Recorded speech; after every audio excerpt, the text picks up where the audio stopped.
With that, I recognize myself for 5 minutes of questions. Mr. Sargent, this is somewhat of a rhetorical question, but are American graduate students any less intelligent or qualified than Chinese graduate students? Mr. Chairman, I always forget that. Mr. Chairman, I love rhetorical questions. It's a yes or no question, sir. American students are as capable as Chinese students, or more so. Of course, and I wouldn't want to be the person who said they weren't. But then why do you think that certain universities insist on hiring Chinese graduate students when there are plenty of American students available? Literally up to 50% of all graduate students hired are from foreign areas that go back to foreign areas. Why do we keep doing that? Well, a good question. Part of it is momentum. A good deal of universities' prestige is the ability to attract the best international students, and it allows for these connections and relationships to be made back to the home countries of these students. And so by continuing to recruit them and allowing them to be a part of our university education system, they develop these relationships. And these relationships go on long beyond the time that those students are there, because those students then matriculate out and they go into other positions in academia, they go into industry, and those ties allow that university to benefit from that relationship. So there's probably a financial incentive of some sort, because otherwise it doesn't really make sense. Right? A lot of that talent goes back to their foreign national lands. And then a lot of talent goes out into the community, but they're not really citizens unless they go down that path. It's almost always follow the money. Very good. Putting research security aside, what is the long-term impact of U.S. students if universities continue to fill graduate posts with foreign nationals? In other words, we're not filling it with Americans. What is the long-term impact? Well, it's been self-fulfilling. If you continue to bring foreign students in because they're the best, those spots are not available for excellent U.S. students to go and become PhDs and themselves become principal investigators. And so then you find yourself in the position of not having Americans to fill these positions.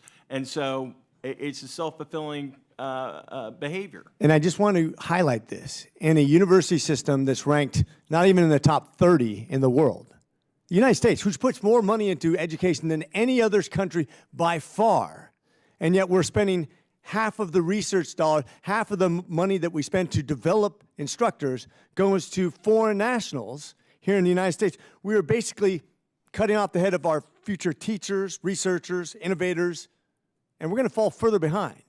If we're not even in the top 30 and we're falling further behind, why would we train other countries to subvert our education system? I don't understand. Dr. Zuber, one of the things I noticed is that we have a lot of money from endowments.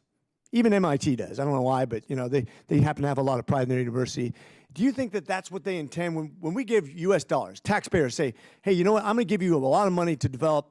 I think U.S. students is what most people think. When U.S. citizens give money to an endowment, they want to see a university develop U.S. talent. And we give money to see U.S. talent develop. Why are we bringing in so many people from other countries when literally up to 50% of the people? Why do you think that is? Yeah, Mr. Chairman, thank you for that question. So MIT is 97% STEM students, okay? And we accept all the top U.S. students that apply. And let me tell you, when we have a FIRST robotics competition for middle school students in the United States, we fill up high school gyms.